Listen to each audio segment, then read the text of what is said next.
evening, and thank you for joining us tonight at our Collins City Hall. It's always an exciting time, and it's always good to have a couple really good guests with me. And I've got with me Council Member Roger Bray. Thank you so much for being here. Sure, Brian. Pretty excited to have Roger with us tonight. And Jeff Mansfield, thank you for being here with us. You bet. It's great to be here. Jeff, we just appointed Jeff as our new Public Works Director. Correct. And so Jeff has been a longtime engineer for a couple places, and then an engineer for the city, and now he's drinking from a fire hose, I think, trying to wrap his arms around everything. So sure appreciate you coming and spending a few minutes with us tonight. No problem. It'll be exciting to hear some of your thoughts and let you introduce yourself to the community. Great. You're in a pretty high-profiled position, and so we thought it'd be good to have you do that. So appreciate that. with that, Jeff, why don't we have you just kind of introduce yourself and let us know kind of your background, and we'll go from there. My name is Jeff Mansfield. I'm the Public Works Director and City Engineer for the City of Pocatello. Just a little over a couple days over a month now I've been doing this job, and it's been a good experience. It's been a great experience. I've learned a lot of things, and I think we've been making some changes, and things are on the right track. I'm originally from Lava Hot Springs, grew up in went to school in Marsh Valley, and traveled around the community, around the nation and the world with the military. I did 23 years in the Air Force Reserves as a civil engineer. Graduated from Idaho State University, and worked for different businesses here in town. Did 12 years as a consultant. Switched over to the City of Pocatello about 3 years ago as an engineer, and was able to be promoted to the Public Works Director. Married, got 3 kids. One of them's on a mission in France right now. He'll be home in about 50 days. But who's counting, right? Got one that'll be a senior, and then I've got a daughter that's be a sophomore next year. So very involved in the community, and we love it here, and we're happy to be part of Pocatello. And That's fantastic. From Lava. right. You grew up in Lava I there. did. Grew up on a ranch down in Lava, and so yeah. Did you engineer the river that runs through Lava so everybody can float the tubes? No. All right. I floated it my share of times, but it didn't have anything to do with the engineering part of it. Seems like so. every time I've tried to float that, it tips me upside down and I get banged up. And It's pretty much a given. You're going to come out of there with a scrape or a bruise when you go on that. That's for sure. Yep. That's for sure. Yep. Well, it's great to have you as our Public Works Director. I mean, you've got some great ideas. Through the interview process, you provided a lot of really good ideas, and it seems like you're trying to make some of those changes, and sometimes change is hard. Absolutely. Sometimes you have to kind of bear down and just make it happen, I guess. Right. But as a Public Works Director, what departments are you over? What departments report to you? So I'm over 6 departments, which would be the water, wastewater or WPC, sanitation, streets, engineering, and environmental and science. So pretty much every aspect of the community, other than police and fire, is impacted by Public Works. Well, even police and fire, quite frankly, if you don't have the fire flow from water, then that's true. Then they're definitely, and if the streets aren't done the right way, the police have a hard time getting to the. That's true, and there's many times where they that need to go. Public Works employees are classified as first defenders, first responders, because they're there before your police and fire are there, with the roads and the water, like you mentioned, and that kind of thing. So Sure. Yeah. So, street department. Should we just go through those departments Sure. and see what some of your thoughts are? Street department. Okay. We've had a pretty rough winter, Yeah. and you got to inherit the street department after the winter was over. Right. And what are your thoughts? I mean, we've got some potholes out there. We've got some. We do have some potholes, but we've got a pavement management plan in place that really is helping us manage and try to preserve our pavement as long as we can, and try to make the best with the resources that we have available. I think we did an outstanding job with our snow removal this year. You compare the response that we had and the performance that we had from our street department with some of the other communities in the state, and I think we did an outstanding job with that. And that additional moisture in the pavement is going to obviously have an impact, but I think our pavement management and the plan that we have in place to take care of our roads is really what's saving us and helping us keep it to the level that we do have. Well, not only did we have potholes, but we also had some waterline breaks. And when you have a waterline break, you dig a road up. Absolutely. Unfortunately, we have to chase sometimes because we live in a valley. So when a line breaks on top of a hill, you have to find where that break is. Yep. And I know the street department was out today over on Terry Street. Correct. Did an incredible job. They did. That looks great. The job they did there was great, and it was a pretty challenging project because, like you mentioned, there was a water break that had followed the sewer line down, and when that water is following another utility, it tends to take some of the soil with it and leave some deposits or leave some voids in there, and so they really had to put a lot of extra effort into making sure that they had those voids addressed and filled before they actually were able to pave the street.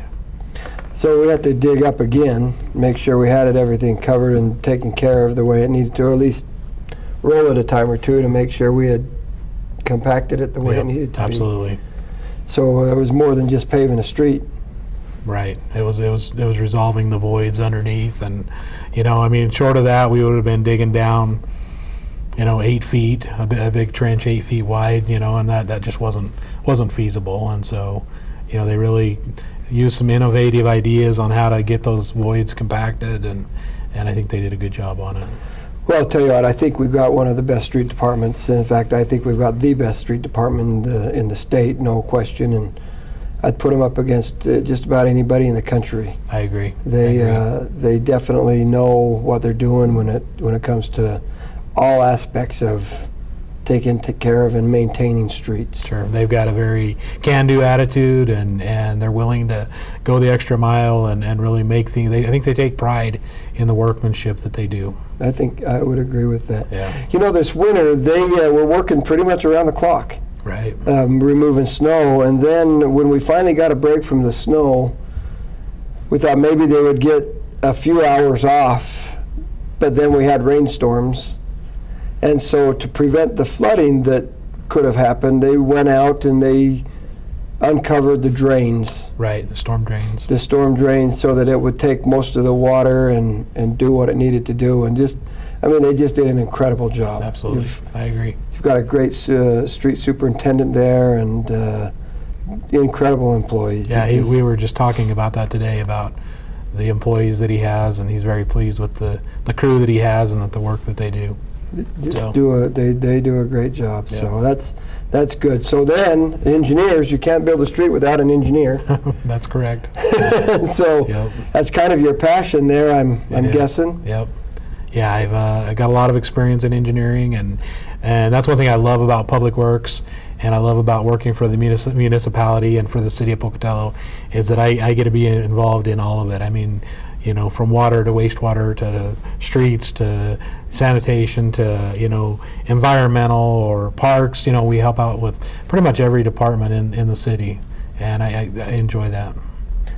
So engineering, let's talk a little bit about engineering. We've got a bridge right now we're building, or we've torn down and we're building back up, repairing the Lewis Street Bridge. Correct.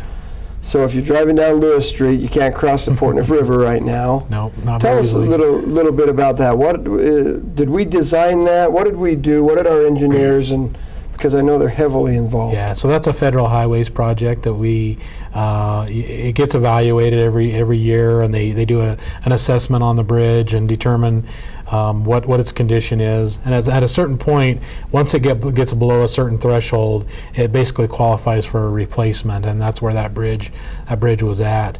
So as a federal highway project, Sometimes when you get into specialty type designs like bridges and that type of thing, it makes more sense to hire a consultant to do that. And so that was what was done on that particular project is we hired a consultant to design the bridge for us, and then we've got a consultant doing the construction inspection, and then we are responsible for making sure that those parties are doing, you know, what's in the best interest of the city. So as an engineer, you get to be involved in that aspect of it as well as drawing and designing and stuff. It just depends on what the project is. Sure. Federal Highways project is a little bit different than I would say let's go from a bridge to the water slide at Ross Park. Right. You kind of have to know how to put concrete together, but also how to keep water flowing down a tube. Exactly. And you know, there were some structural components that we evaluated there at the Ross Park slide, and we assisted them in determining, you know, how to help keep that slide in use for as long as possible, make it safe for the community. Well, that slide's getting old. Yep. It's definitely had its years, been used up a little bit, and I believe it's a 30-plus-year-old slide. Wasn't it? Didn't it used to be at either the Westwood Mall or the Pocatello Mall, I believe. Think yeah, that's where it Westwood came from. So it's been around for a while. We've definitely got our money's worth out of it. Absolutely, and we're getting another couple years out of it because our engineers looked at it, figured out the structural integrity and what we needed to do to keep that structural integrity up. Correct.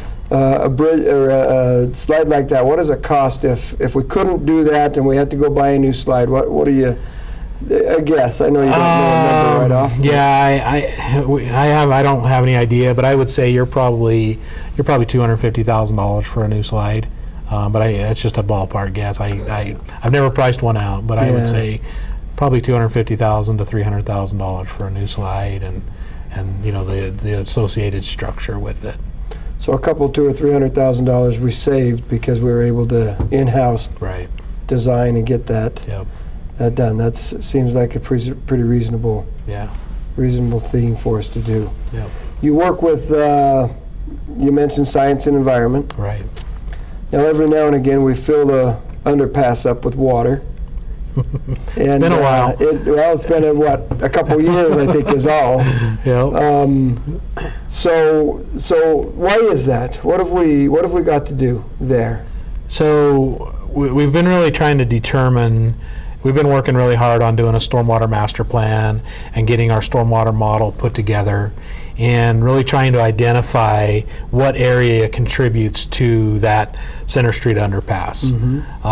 We did make some improvements to it. We replaced the pumps and made some changes to the piping.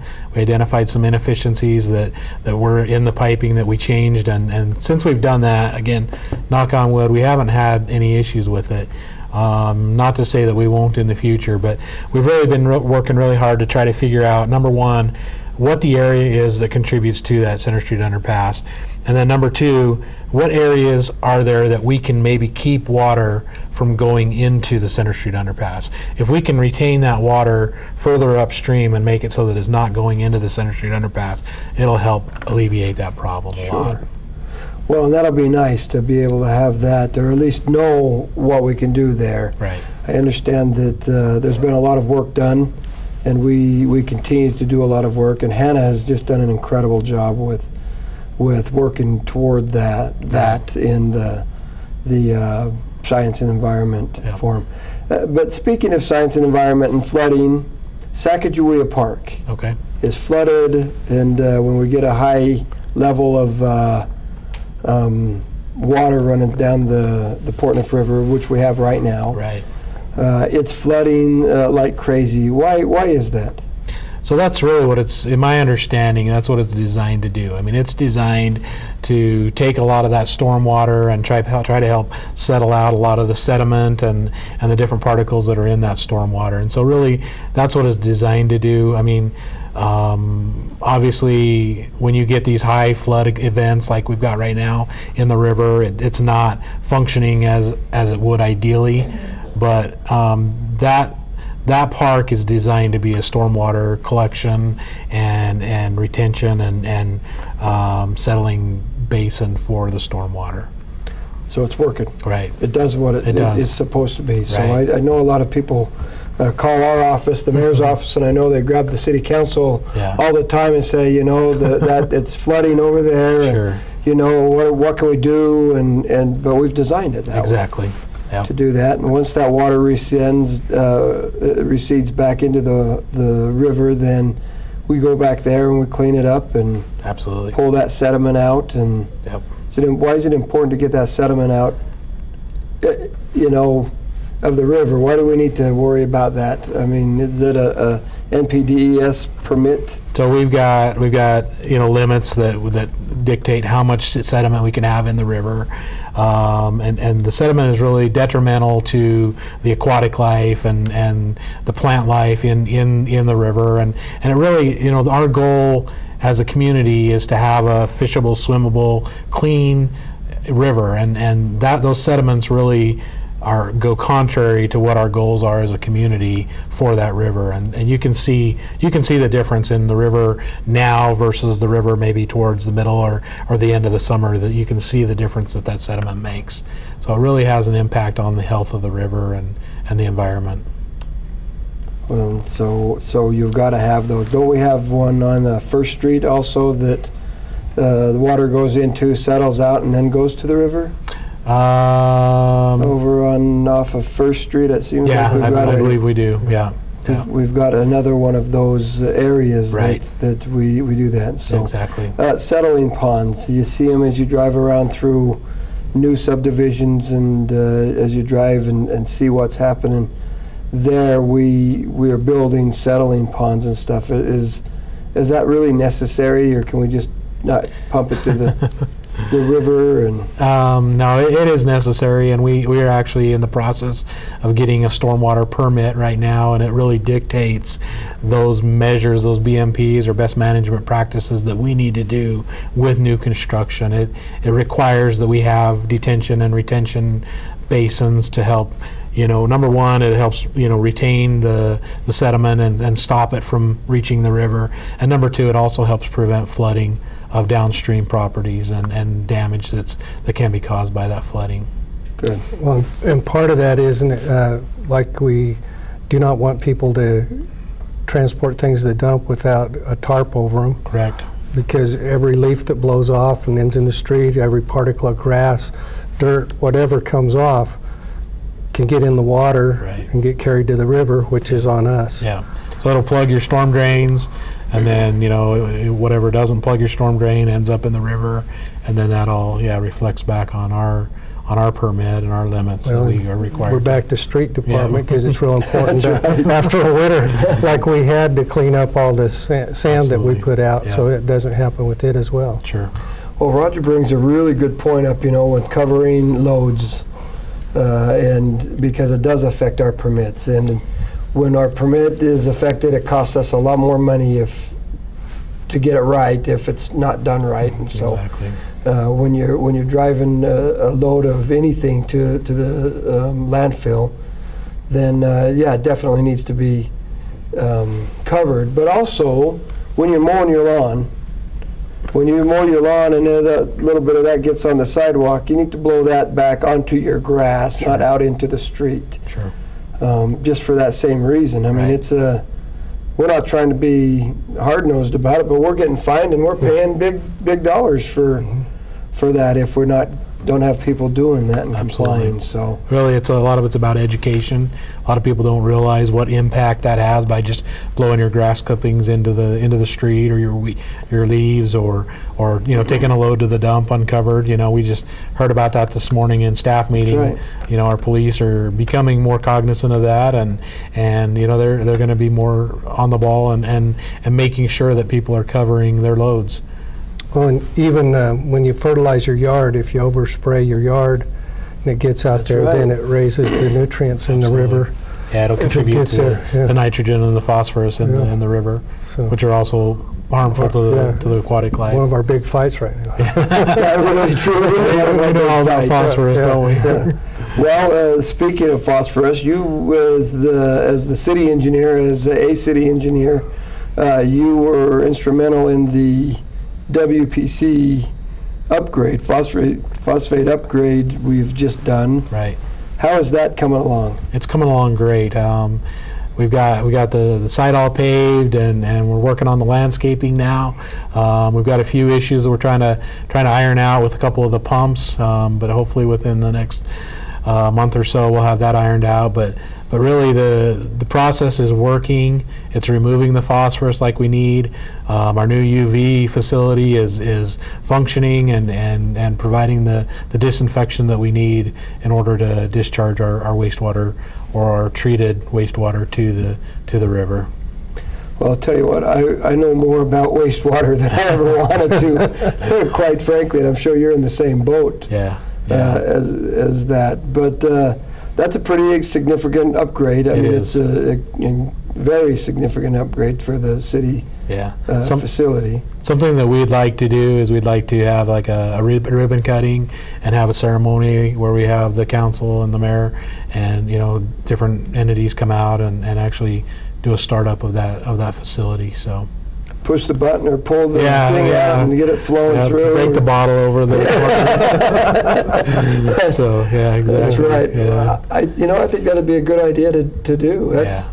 It's a major investment. And we did add a little bit with the UV. Why is the UV important? So we originally used chlorine as a disinfectant for our wastewater. Chlorine is very, it's expensive. It's unsafe. There's a lot of safety concerns with the employees dealing with that chlorine, and it's just kind of a lot of communities are really getting away from chlorine. UV, you have a little bit higher utility costs as far as the electricity, but it's just a lot safer for our employees and for the operators.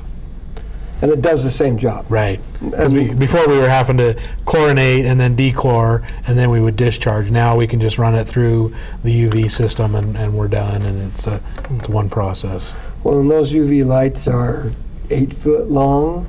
10 foot long, I think they're about 6 to 8 feet long. 6 to 8 feet long, and there's a lot of them in there. There's 2 banks of them. I can't remember exactly how many bulbs we put in, but there's quite a few of them. It's an awful lot of bulbs, but it does what it's supposed to do, and we haven't had any issues since we've got that all working and our... We had a few bugs at the very beginning, just with kind of programming and stuff like that, but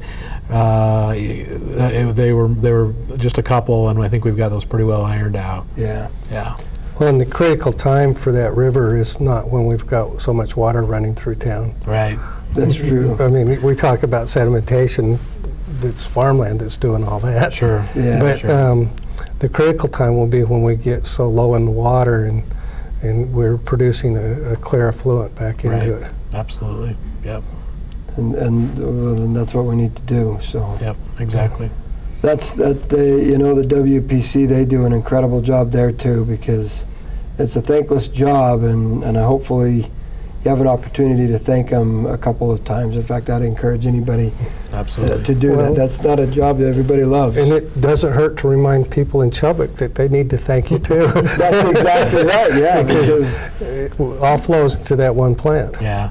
In our WPC, our wastewater collections crew and the plant, they've done a great job in making do with the resources they have available. We've implemented like a CIPP plan, which is a cast in place or cure in place pipe, and so what that does is that saves it so we don't have to dig up every pipe.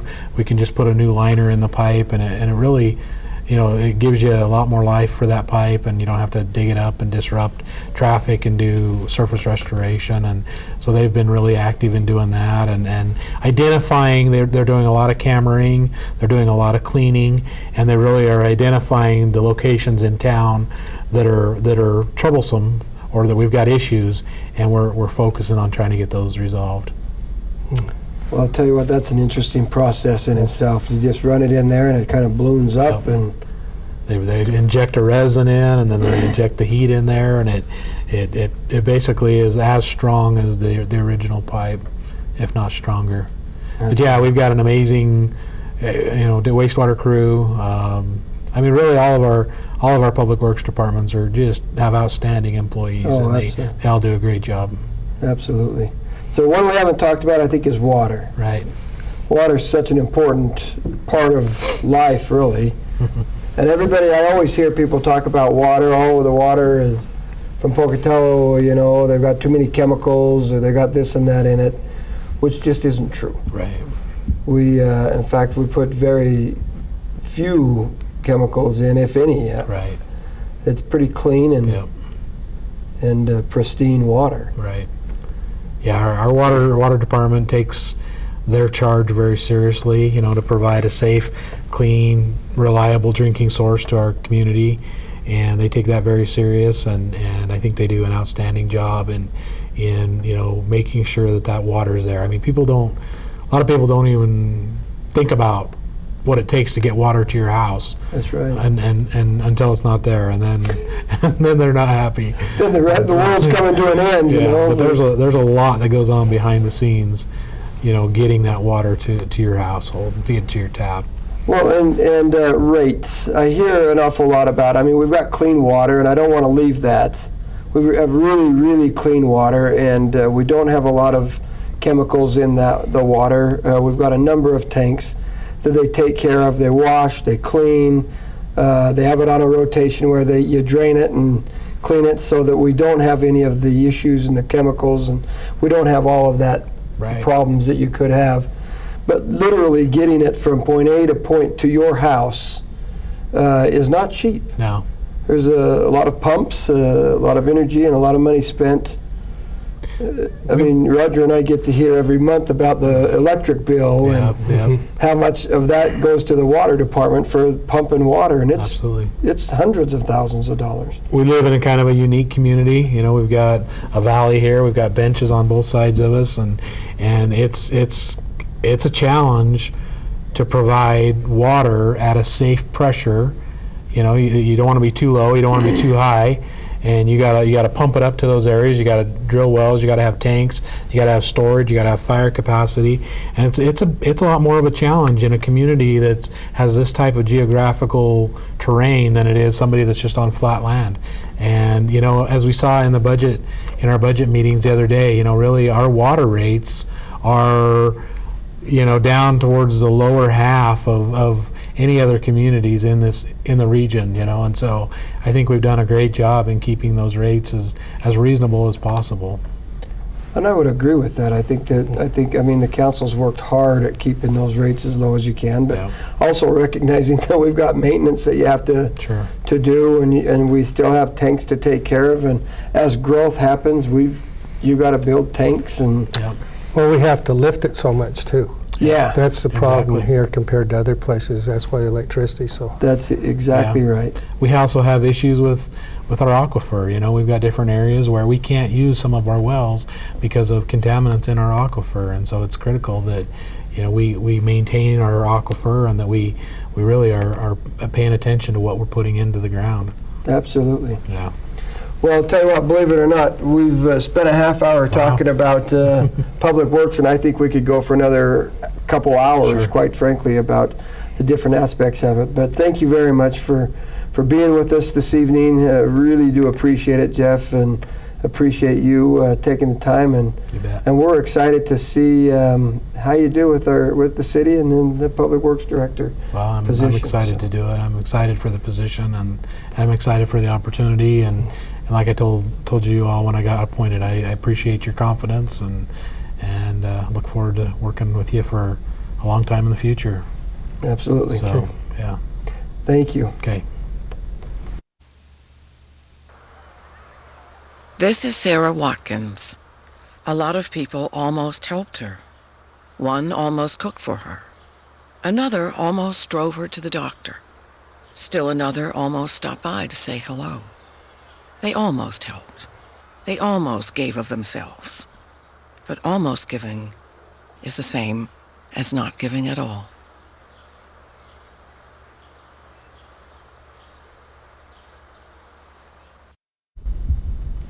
Good evening, and thank you for joining us after the break. I thought we had a really good discussion and conversation with our Public Works Director, and I still have with me Councilmember Roger Bray. I appreciate him sticking around and being here with us. It's always good to have Roger with us. And we have with us Melanie Gigley. Now, she's been here a number of times. Thank you for being here, by the way. Thank you for having me. Melanie's been here a number of times in a number of different capacities, but I have. as Roger and Melanie were talking at the break, it is the first time as a department head. It is. So we've Getting my feet wet. That's right. We've named Melanie as the planning and services director, and very exciting. Worked for the city quite a while. I have worked for the city. It was 27 years in April. You're not near old enough for 27 years. I'm about 32. So I started when I was I started when you were, yeah, okay. all of those years in planning and zoning in Okay. various capacities in that department. Well, you know, it's interesting. I had the opportunity to sit down with Melanie a few days ago and talk a little bit about it. Though she's been around 27 years, it's kind of a different animal when you're it. And you're the buck stops here. I think Roger told you Yes. today. Can't pass it off now. What was interesting is I went back into her office to see how she was doing, and she had a big pile of papers on her desk. And she said, I think I had a couple hoarders. Yes, the couple people that preceded me hung on to a few things. There's a lot of files. There are a lot of files, but honestly, I'm learning as I go because I dig out a pile, at least a couple a day, for the last couple of weeks since I've been in this position. And by reading them, I'm finding out a lot of what my predecessors did and a lot of what I need to be looking toward doing for myself to keep our department on an even keel and to keep working for the community. Sure. Now, the planning and services director is more than just planning. Sure. Our department actually does two main things. One is planning and zoning and deals with all of the land use ordinances. The other is our community development block grant program, which is the one I was most recently involved with. And also there's economic development requirements within this job too, working with the mayor and the council and the the Pocatello Development Authority. So there's a lot of hats in our department and a lot of ordinances that we're required to oversee and enforce and bring up to date when they're needed. And we talked a little bit, we've been working on the planning ordinance, the zoning. The zoning ordinance. Zoning ordinance, we've been working on that, and this is an ordinance that's not easy to change anyway. No. And then we get going down the road, and we get far enough down the road, and then we have something happen, and you have to put it on the back burner, address the other issue, and then come back to it. Yeah. And it's an interesting department to. We're always very busy, and there's two kinds of planning that goes on. One is the long range, which is the comprehensive plan, recreating or changing the zoning ordinance, subdivision ordinance, those kinds of things that we work with as our tools all the time. But as we're doing that, there's also current planning, which means someone has a question about how to use their property, how they can use their property. Can they build the house here? Can they put the building there? Can they, how close to the property line, how tall? Fences. Fences. There's That's another always one. a hot topic. Parking is another hot topic that we deal with a fair amount.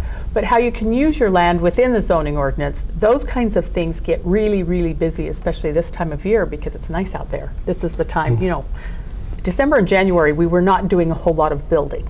So that was a really good time for the long range planning. But right now, the zoning ordinance, it's not gone away. We haven't quit working on it, but it does have to take a little bit of a backseat to the immediate needs of the citizens, which is, I want to turn my house into a duplex, for instance. How can I do that? And so we kind of have to shift depending on customer needs because it's kind of our policy to deal with the customer that comes in the door first. Sure. I mean, we have to deal with that. The long range can be pushed back some. You can't get rid of it. You need to stay on top of it, but it's not the more immediate need on any given day. Well, and you're dealing with two extremes. You're going from very old to brand new. And we have one of the oldest housing stocks in Absolutely. Idaho, so to keep neighborhoods vital requires a lot of effort with the older stock of housing. Yeah, And to meet the demands for new requires being on the cutting edge. of both. And it Sure. takes a lot of juggling. It's a lot of give and take, but most zoning is a lot of give and take. Part of the idea behind zoning is probably everybody gives up a little in order to create a community where we can all live together and do the very best for ourselves without it being completely to the detriment of one or another. But you're right, with a really old housing stock, and of course, most of those houses are smaller than what people tend to want now, so people want to add on, and that's where a lot of our variances and stuff will come through. The folks will want to use their property to enhance where they are, which is a great thing, but we have to make it fit with everybody else. Sure. Well, and there's the issues of the ancient times, so to speak. The electricity doesn't even begin to meet Oh, code. absolutely. The plumbing often will not meet today's code. There's a lead plumbing in there. On and on it goes. And Yep. it's just a challenge always to introduce people to the challenge they have in renovating their place. It is. We run into that in older houses, but also in some of our older commercial buildings, especially in the downtown area, where people want to keep these really lovely historic buildings in good shape and in use for the community. And you can run into the fact that the wiring just, when it's 100 years old, it's a big challenge to bring that up to current code without destroying the fabric of the building. Well, and then you get into fire suppression in some of these buildings too. That's true. All sorts of codes that weren't in existence at the time the Weren't even buildings considered. weren't even considered. True. Well, and you mentioned, and I like what Roger's saying. I mean, the integrity of the historic buildings. We love that architecture and the Yeah. site of those, Yeah. and we want to be able to use those. And sometimes it's difficult to figure out how to do that, bring them up to today's standards, so people can live in downtown and Live and work there. work there and do stuff. It makes it a little difficult. It is a challenge for a developer. Then there are tools that we can help connect them with. Some tax credits on the federal level for historic buildings, for instance, or for low-income housing assistance that makes them somewhat more feasible then. But it is a struggle. They are not always built to have, for instance, the right firewalls. And some of these kinds of codes are not ones that I deal with on a day-to-day basis. So we have to pull in a lot of different departments to see how we can best make these buildings work for business and for living.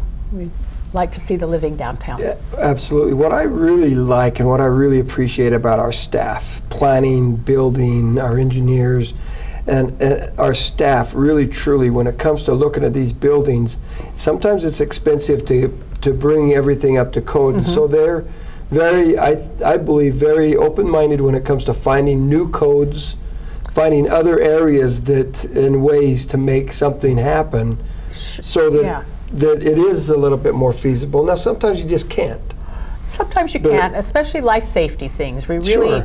really have to make sure that we're taking care of those aspects.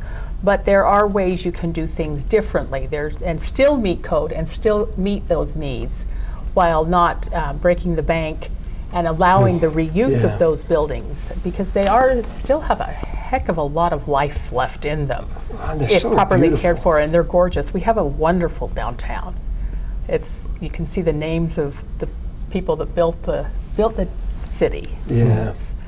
Our Historic Preservation Commission has done a good job of being shepherds of that historic district, Sure. and that is one of the functions in our planning department.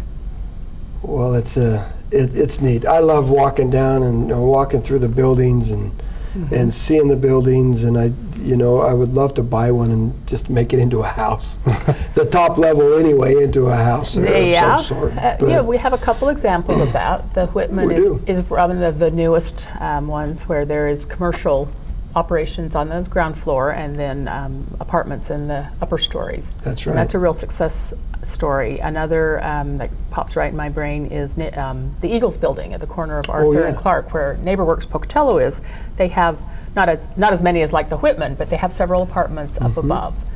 And I understand that the downtown apartments are always rented 95 to 100% rented, all, consistently full. Yeah, my It's a place- understanding is there's a waiting list. Yeah, this is a place people really want to be, because in that area you can get practically everything you need on foot. Yeah. So Well, in our downtown area, how many different restaurants are down there? oh geez, my- we counted them up. It's a bunch. It is. You could go from breakfast to dinner and midnight snacks. Well, and have all kinds of different ethnic experiences. You can. You have the Italian and Thai and American, just more You have Indian. Indian, You have the Grecian, Grecian Keys key. down Yeah, there. there's It's just you can find anything you want. The whole world is contained in our downtown. Which If you is want for lunch amazing. and dinner, yeah, it Which is. is amazing to me when I It's- hear that, sometimes people say, you just don't have anywhere to eat in Pocatello. I think, boy, Wow. go downtown and park Take a your trip car down and walk. And you can have a bite every few steps That's of a right. different part of the world. It's and it's all in incredible. downtown Pocatello. Yeah, Yeah. it's really neat. And there are a number of other buildings that have apartments above on the top level. and Sure. I just that those are the ones that pop into my head as well. And, yeah. Someday hopefully we can get the Yellowstone, the old Yellowstone That would be a Hotel terrific place too. as in, would be a renovated nice- and stuff. That would Yeah. sure be neat to. There are several buildings that have the potential for that, and we do have people come in now and then looking at the possibility. And I think as you see, it's probably the millennial generation is really desirous of that kind of more urban living. They want to be in a downtown. They're not looking as much for big homes out on the edge of town. You have a whole cohort then that is looking for that kind of living experience, where they're I think that's down. true. Well, Yeah. I was reading the other day where millennials aren't even buying cars like the Yeah. generation before them. Yeah. They're counting on the infrastructure of the city Of the city, to take yeah. care of that. They need. do it by foot or by bicycle, Bicycle or by bus. and we have the amazing transit Which- systems. Which so- is really interesting because I've heard that and read that also. It's really interesting that there's that shift, and we have to be prepared for that shift, or we're going to be left behind. yeah. And so And I think we're doing a pretty good job. I think so. It is incremental in any community. It's incremental. One of the things that we do have that's really good in that regard is a great bus system. Yes. So you can do all of this that you want to, and then when you need to get out of downtown, you can. That's right. Even if you don't have the car. That's exactly right. And it is amazing. I mean, I can't imagine not having a car, but these millennials don't even care if they have a driver's license, quite frankly. I have heard that, and I don't know how I would survive, but I would learn. Yeah, that's right. We would all learn We if would all had learn. to. We would. We're going back the other way because much of what That's went right. on in the older parts of town, one of the things you see is you don't see as much like off-street parking because not everybody had cars. That's right. That's right. It's just a different living. Speaking of down in downtown there and on the west side of town, what a beautiful place to live. Oh, absolutely.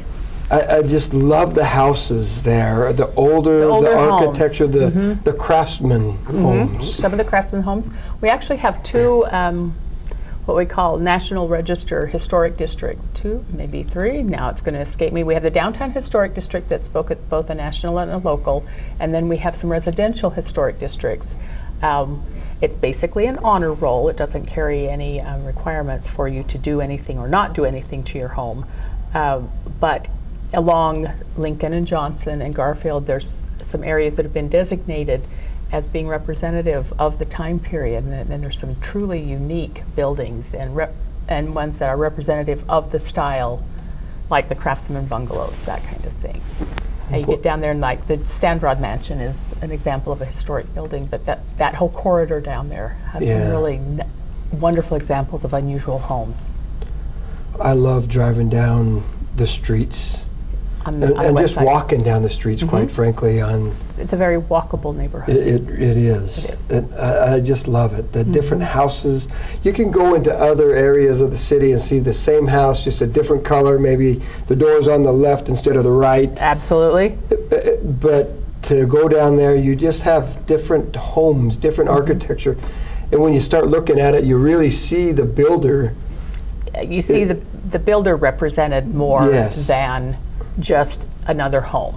And I don't live down there, and I understand what you're saying. I live in one of those other. So do I. Maybe so do I. But it also makes Pocatello unique to from anybody else. You're not going to see the same thing anywhere else in the country. Yeah. This is what makes Pocatello unique and wonderful. On the other hand, it also, one of the things that makes Pocatello unique is we have such a variety. If you want to be up on a mountain, which you can do that too. Sure. You have that option, and you have some great choices. Which brings planning into a whole new realm. The first half hour, Roger talked a little bit about the valley and how we have to pump water up so high. So that it'll Planning come back down. to build on those mountains. Planning, it takes a lot of planning to do that as well. It does, and not just the actual infrastructure of not having the house slide down, but one of the things that I think the whole community values is the mountainsides themselves. So you don't want to say, no, don't use them. We want to. They're a big part of our fabric. But you also want to make the development fit with our area. So you want to use them in a way that enhances both sides, both the building and leaves the mountains as a focus for our community. I have lived here, I'm a native all my life. I spent a few months in Idaho 20 Falls. years, 27 Well, no, years, I think you said. I think I said 32. Oh, I started 32 when I was maybe. 5. That's right. Yeah. But I lived elsewhere for a very few months, and I never knew where I was because I couldn't find the mountains. I could not see. Here I can look out the window and say, well, I know that's west. Yeah.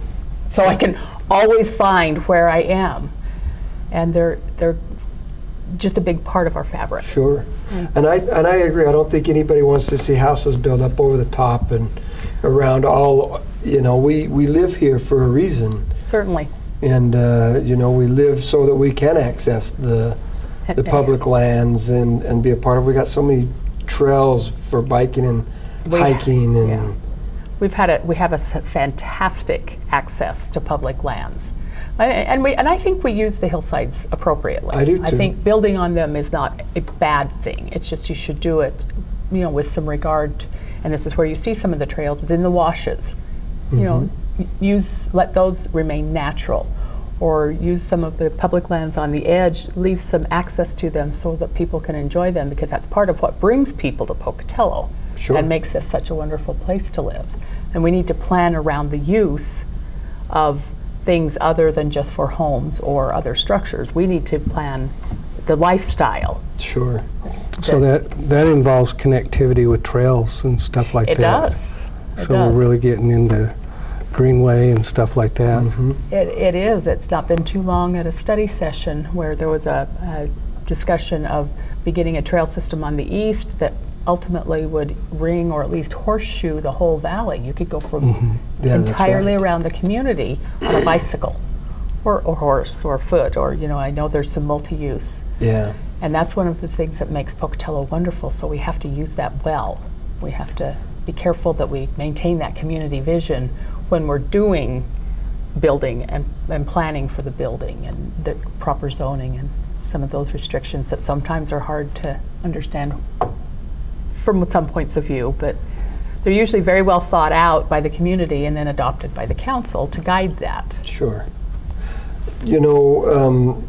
Because we have so much land, and I say we have so much land within the city of Pocatello, when and at what point, and maybe always, we should be looking at infill. I have a son that lives in New York, and we've been back to visit him, and there is no land anywhere, but there are a number of houses and a number of places that people live that are nice and beautiful, and the neighborhood's kind of a really nice, tight neighborhood, if you will. And I'm not suggesting in any way that we end up like a New York City, for sure. But there's some vacant lots and there's some lots in there. Is it feasible to build in these lots? It is.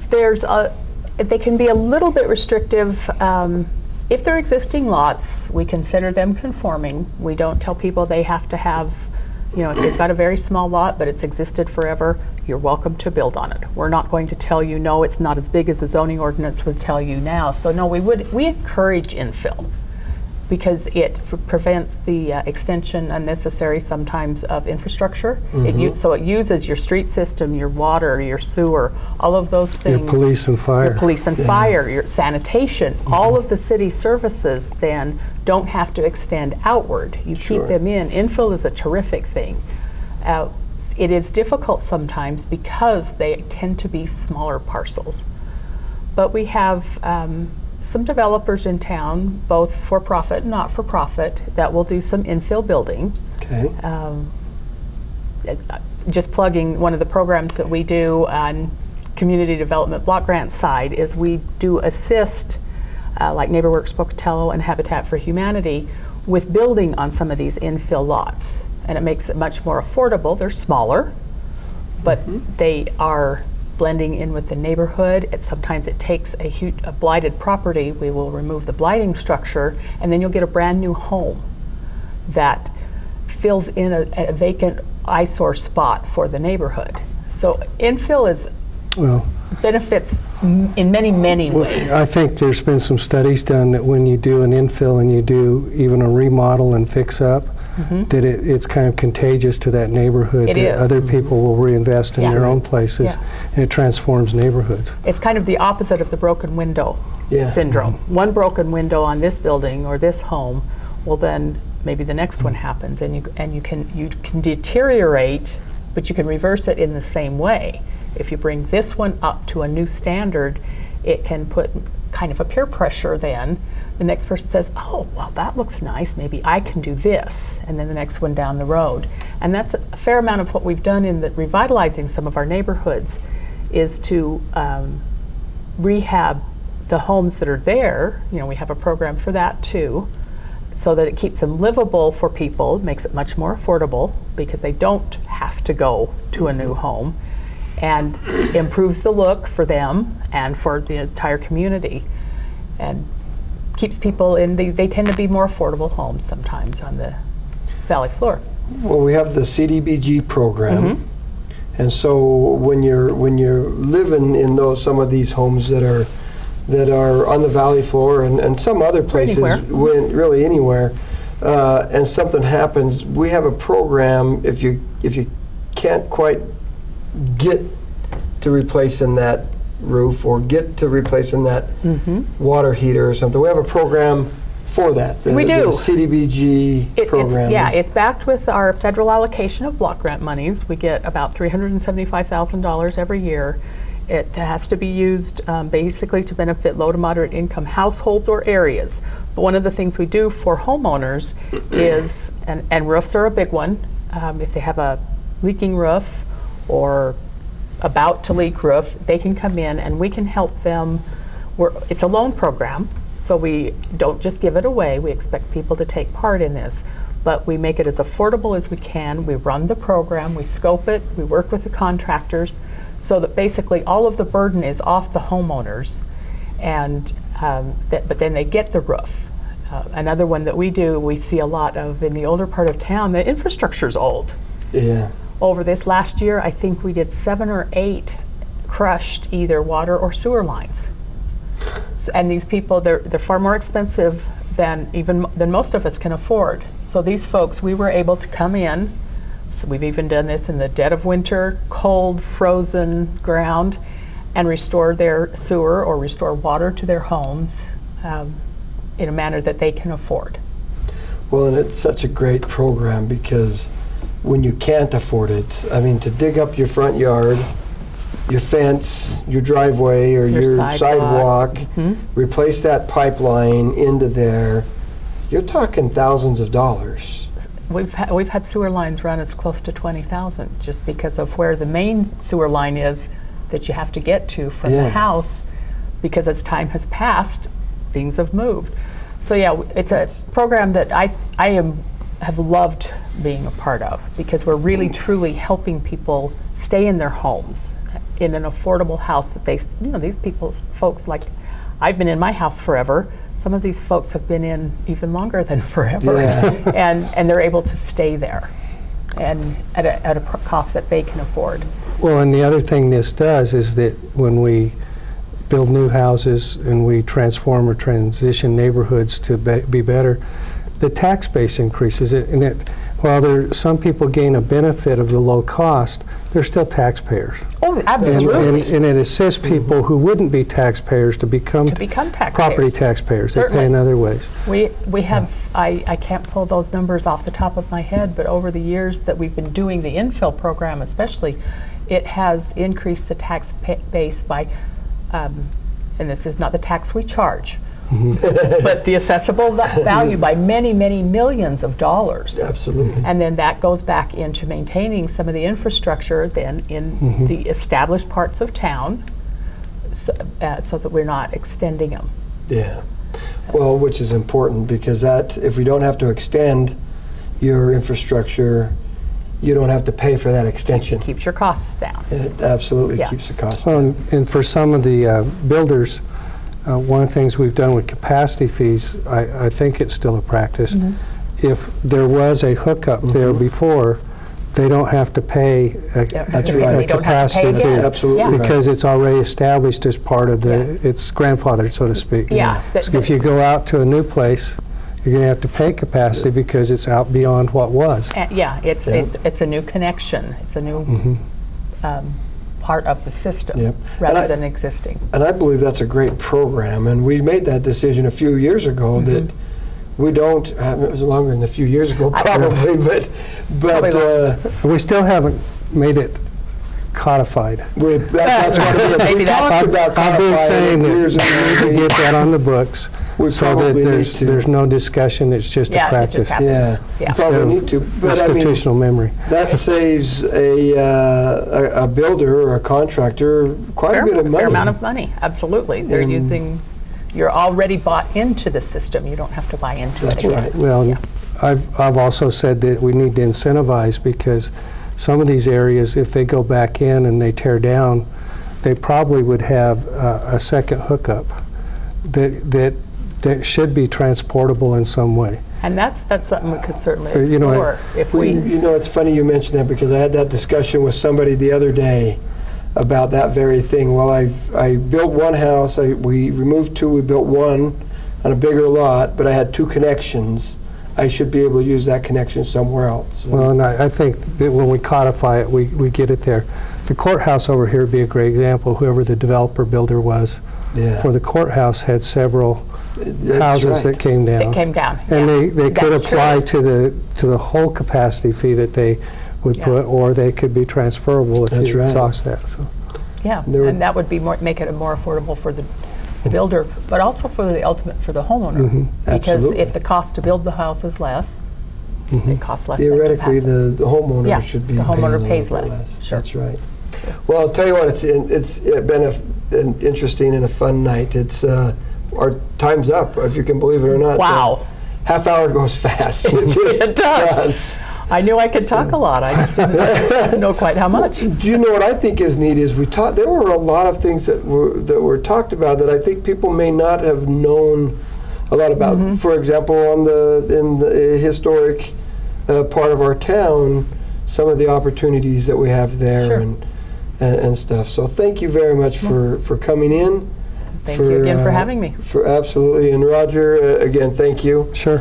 for being here with us tonight. It's always neat to see and hear what everybody's thinking Yeah, and how to make things move forward. So yeah.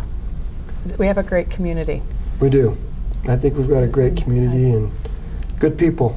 and good people to live with and good people that we work with. Absolutely. It's a good crew. Yep. Thank you very much. Thank you.